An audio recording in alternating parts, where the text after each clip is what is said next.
the wonderful Joe Skeaping.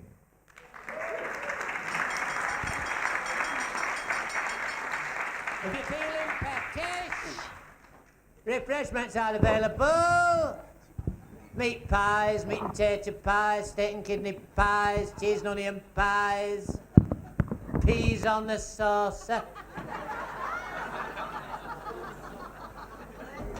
Cheese rolls, ham rolls, egg rolls, chicken rolls, salad rolls, sausage rolls, casseroles, rissoles are sold at the back of the club.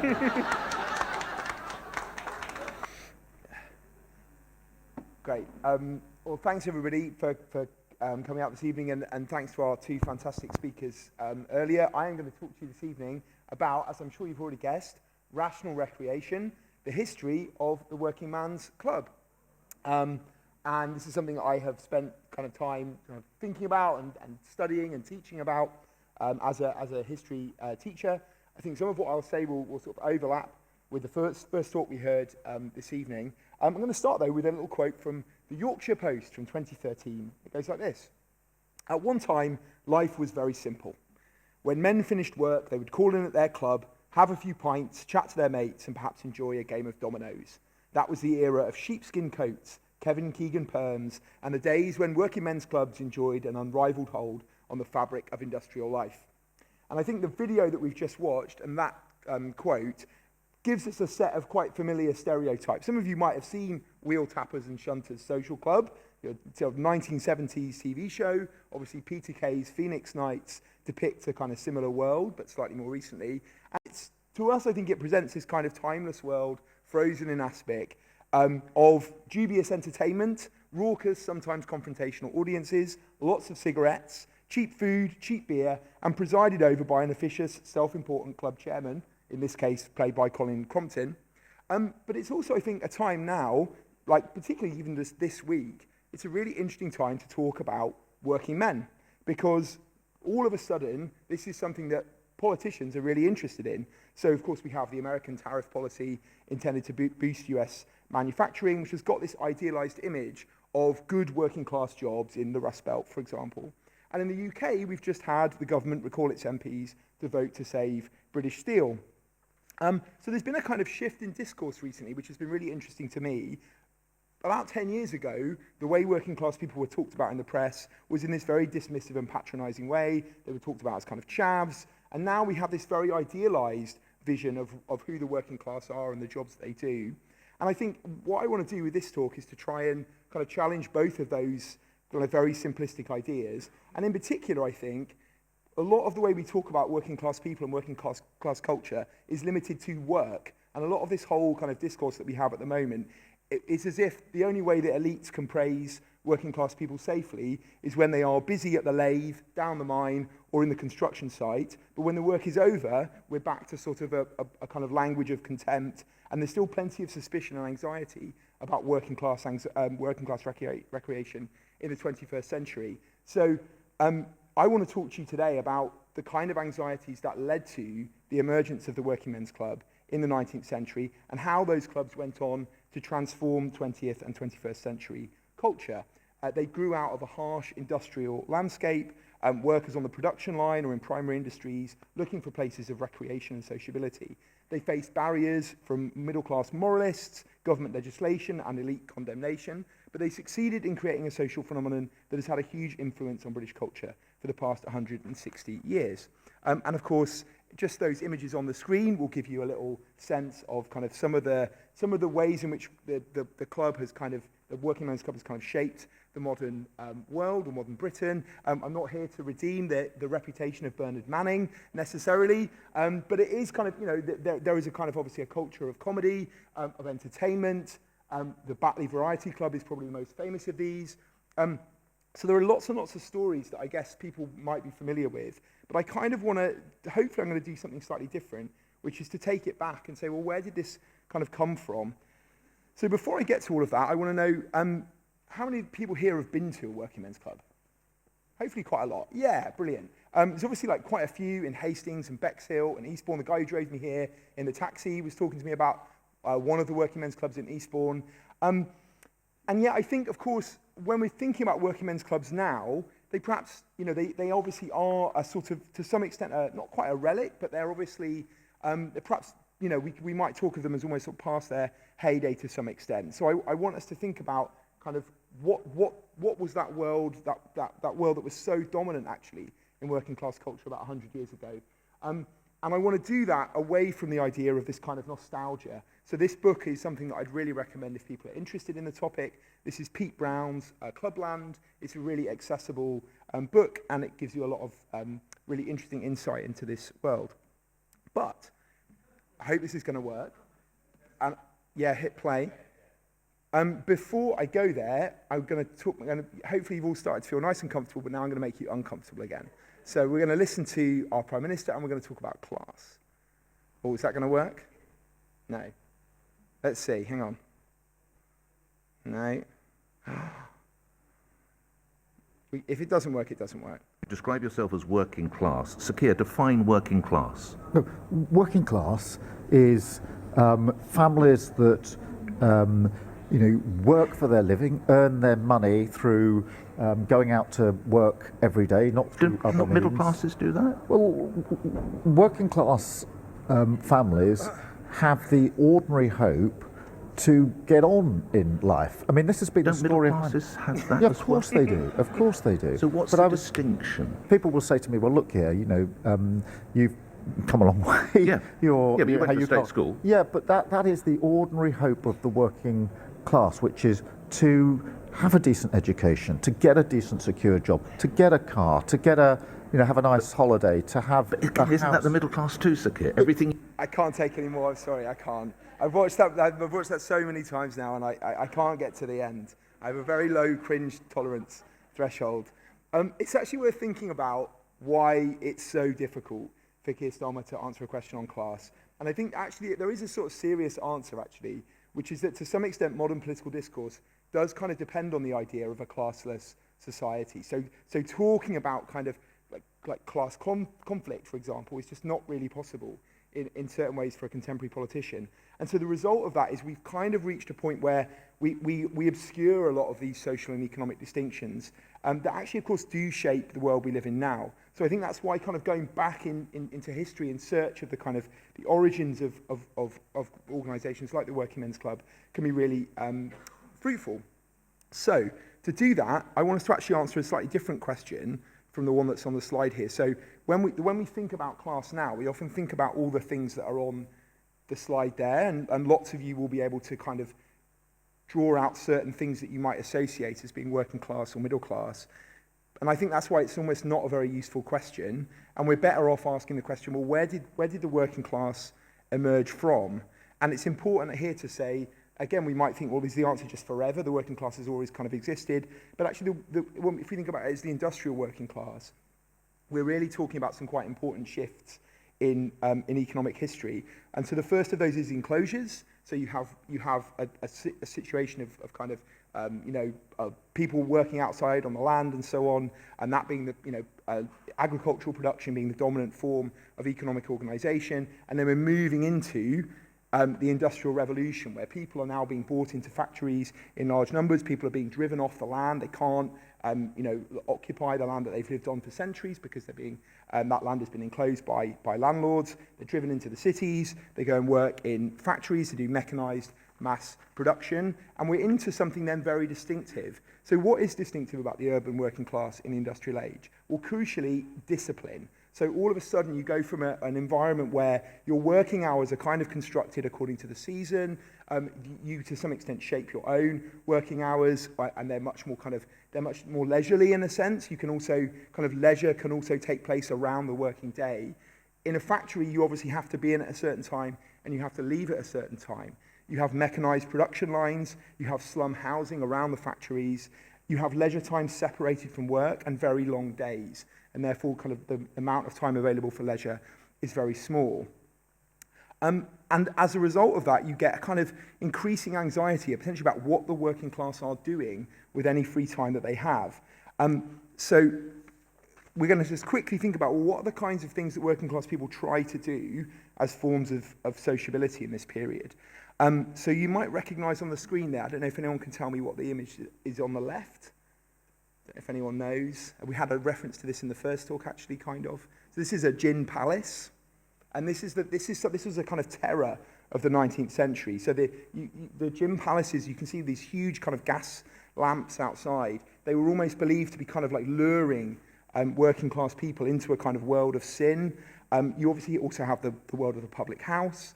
You have various kind of social activities associated with the public house and the gin palace through this period. But you've also, therefore, as a result of that, got this sense of like the dangers of social collapse, anarchy, drunkenness, vice, but also kind of the threat of political revolution, the idea that the pub could be a kind of centre for working class political organisation, again, as we heard earlier on.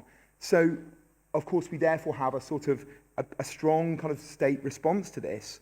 And you can see there a slide of the Metropolitan Police, founded in 1929, gently remonstrating with some working class protesters in Birmingham. We've also got there an image of Bartholomew Fair, which was closed in 1855. That had existed since the Middle Ages, but it was finally closed down in the 19th century because it was seen to encourage vice and anarchy. And so a lot of really what I'm talking about here is this idea of kind of the move towards taming the working class. So the kinds of, the various things, fairgrounds, dog and pigeon racing, football, pitch and toss, street racing, wrestling, travelling street performances, all of this basically becomes defined as trespass and vagrancy and is gradually banned through the 19th century. And instead we get a whole set of values which the middle class are anxious to kind of inculcate into workers. So here we have things like, for example, temperance, the idea of self-help, the idea of a kind of ethic of responsibility, of saving money and so on. All of these kind of virtues are constantly being reinforced in literature and so on. And here we have a little editorial from the Times, which I think really conveys the attitude very well. I don't know how easy the text is to read. I'll just pick out a bit for you. So, for example, it says, this is sort of talking from the perspective of the Times, we are all striving to take the working man by the hand and do him some good or other. We build institutions for him. We present him with books and pictures and models. We read to him and we preach to him. And this is such an interesting little insight into this very strong us and them distinction, the kind of infantilization that comes with this perspective, the idea that working class people need this kind of culture that only middle class people can give them. And so I'm going to sort of, from here, I'm going to pivot to how we start to see the emergence of the clubs. But I'm going to start in a very different atmosphere, or a different world, I suppose, which is the world of the gentleman's club. So obviously have the Garrick and the Carlton Club, for example. Now, the first clubs in England have been coffee houses. And these had been, like to some extent, member clubs, but they were essentially very, you could either just enter freely or there was a very sort of low subscription fee. But gradually over time, these have become much more exclusive, and essentially the various social distinctions have been shut out. So part of how class is defined is who gets to come in and who doesn't. That's a really important element of like thinking about class. And so it's kind of interesting in contrast to that to think we start to get in the 19th century the rise of the working class club. Now, initially, these are political clubs, and again, therefore, these are things that the state is very worried about. But over time, then, there's this need to say, well, okay, well, if this is a kind of threat, is there some alternative form of a club that would be seen as less threatening? And out of this, and one particular individual who becomes very important in the mid-19th century is Henry Solly. And again, I've got a very long quote from Henry Solly there that, again, is probably not that easy to read. But Solly talks about, in the 1860s, the importance of what he calls rational recreation. He is a fascinating guy, Solly. He was described by William Beveridge as a restless, inventive, constructive spirit. He'd been involved with Chartism. He'd been a nonconformist minister. He was an advocate of all kinds of causes, but he seems to have found this particular cause, the Working Men's Club, as like his reason for being in the mid-19th century. And he does recognize in this quote the kind of need for relaxation and rest, but there is still with Solly the idea of but we still need to sort of give these people, things to do and ways to improve themselves, or they're going to become, very dangerous and violent. So Solly is an interesting sort of mix of the different perspectives that go into this. as I say, largely from middle class people who are driving this initially. There is, although we often associate working men's clubs with the North, one of the earliest is actually founded in Brighton. This is sort of actually before the formal movement had begun in 1849. But it's not until 1862 that Solly forms the Club and Institute Union, or the CIU for short. As honorary secretary, Solly took on the role of key fundraiser and advocate of the movement, seeking wealthy patrons for fledgling clubs. It is very much the wealthy who begin this movement. At the 1875 general meeting, there are 75 members of the committee, and only 13 of those were without some kind of title. But this is going to change over the course of the next decade. And the two ways in which this happens are there on the screen. They are the two key struggles: the question of beer and the revolt against patronage. So you probably want to hear about the question of beer first. So Solly is very, I've got my pint here, of course, in order to do this properly. So Solly is very he's comfortable with the idea of like very moderate alcoholic consumption, but he's very worried about the idea that alcohol might become dominant. But essentially you get a lot of pressure within the CIU, and eventually Solly is forced to give way and to allow alcohol to be sold in clubs. And this leads to an increase in membership. But at the same time, of course, you have a new sort of spirit within particularly the Liberal government of this time to try and restrain drinking. And so in the 1870s, we get the Licensing Act of 1872. Much of this 150-year-old act remains on the statute book today, including the fines imposed for, quote, every person who is drunk while in charge on any highway or other public place of any carriage, horse, cattle or steam engine, or who is drunk when in possession of any loaded firearms. So just in case any of you, or things get out of hand this evening, or some of you try to arm yourselves or commandeer a steam train. However, the section of the legislation that particularly aggravated was the working class was the law that stipulated a compulsory closing time for public houses. Last orders would be called at midnight in London and 11 p.m. everywhere else. These restrictions did not apply to the Gentlemen's Club, where wealthy members could continue to quaff brandy and champagne into the small hours, and the injustice provoked working class people to riot all over the country, including literally physically attacking gentlemen's clubs and smashing windows and so on. But crucially, the legislators had not considered the case of the Working Men's Club, because of course these were private institutions just like the gentlemen's clubs.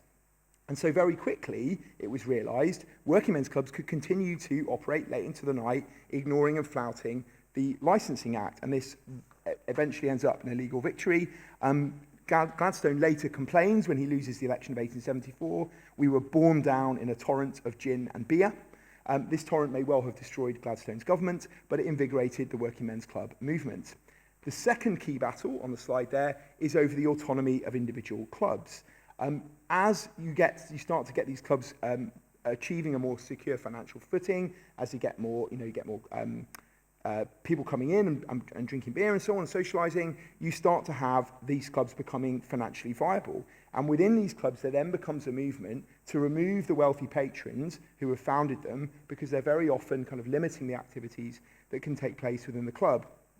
Eventually, Solly himself was forced out, and a new structure was created for the CIU, which basically involved essentially elections. So the clubs were formed into small sort of regional units. They would elect representatives who would go to the CIU Central Committee. And the result of this is a kind of very profoundly democratic structure, not unlike the structure of a trade union, for example. As a result of the loosening of these restrictions, huge increases in membership follow. So from about 90,000 in 1874 to 500,000 in 1883, 328 clubs in 1887, but over 2,000 clubs with over 1 million members by 1922. We can see just some examples of this is the earliest working men's club, Reddish, in Stockport. I find these images just really fascinating because it's so kind of, this like kind of not, I think nondescript is a bit too strong, but you wouldn't necessarily look twice at this building, but it's the oldest working men's club in Britain. And I think it speaks to the kind of idea of like these clubs as essentially sort of, they're very unassuming in a way. They're not necessarily, there's something that I think has kind of faded actually from public discussion. They still sort of exist, but we don't really sort of talk about them. And yet they're so hugely important in 20th century culture. I can't really, in the time I've got left, sort of speak to all of the things that are relevant, I think, about the Working Men's Club. But three core things I would probably highlight are the political role. So obviously the Working Men's Clubs are strongly integrated with the rise of the Labour movement, the trade union movement, and then eventually the Labour Party. And so that political structure that I mentioned, the elections and so on, are really intrinsic to it. But I think more than that, they're also just a sort of, they're obviously havens for sociability, but they also provide working class people with organising experience, management experience. A lot of the people who are involved, for example, then go on to become local legislators, they stand for a council election and so on. In other words, like the trade union movement, the Working Men's Club movement is a vehicle for people to move up into political, local politics, national politics, trade union politics and so on. And I think when we think about the kind of problems of contemporary politics, where it seems to be, in order to participate, you seem to need a kind of PPE degree from Oxford or Cambridge or whatever, and you need to be a sort of special advisor from the age of 21. There's something I think that's really lost about these kind of organisations, also including trade unions, which enabled working class people to move up into these political spaces. So I'm almost going to be honest, I'm going to finish because there's loads more I could say. And I could talk to you, obviously, people like Shirley Bassey and Tom Jones, Bob Monkhouse, all these amazing kind of 20th century figures. But like I say, the focus for me in this talk is very much about how this movement emerges and why that's important. And I'm actually just going to finish by showing you these images, which I just think are fantastic. I could look at these kind of endlessly, really. They just capture a sort of lost world, I think, a lost world of sociability. We all have the kind of needs that spawn the Working Men's Clubs. We have that, I guess I would ask, what brings people out this evening? What brings people here to this lovely space? It is that need, isn't it, for collective sociability, to a place where you're kind of known, a place of familiarity and so on, a place of relaxation and chat. And I think it's almost to finish, I almost want to say, where are those spaces now? If you think about the way our work patterns have changed over time, we don't work on the production lines. We don't do the kind of jobs that created space for the sort of leisure after working hours have closed. Nowadays, people work in much more insecure situations, people often having to work multiple jobs and so on. So the kind of needs that produce the Working Men's Club, I think, are still there. Society is obviously very different, and it would be crazy to kind of imagine that you could just recreate that world in the 21st century, because I think in some respects we live in a very different world now. But I think there is a sort of, in a world that feels increasingly atomized, there is, I think, a kind of painful need in many communities to have these kinds of spaces, and also to have ways for working class people like Tommy Woodward, right, or I forgot his original name now, Tom Jones as he becomes, right, from wherever, small town in Wales, right, guys who came from nothing and become extremely successful. I sort of think that's harder to do in the 21st century than it probably was in the 1960s, and I think that's quite sobering. So in many respects, as I say, that world is kind of lost, but in certain ways I think we need it more than ever. So thanks very much. Cheers.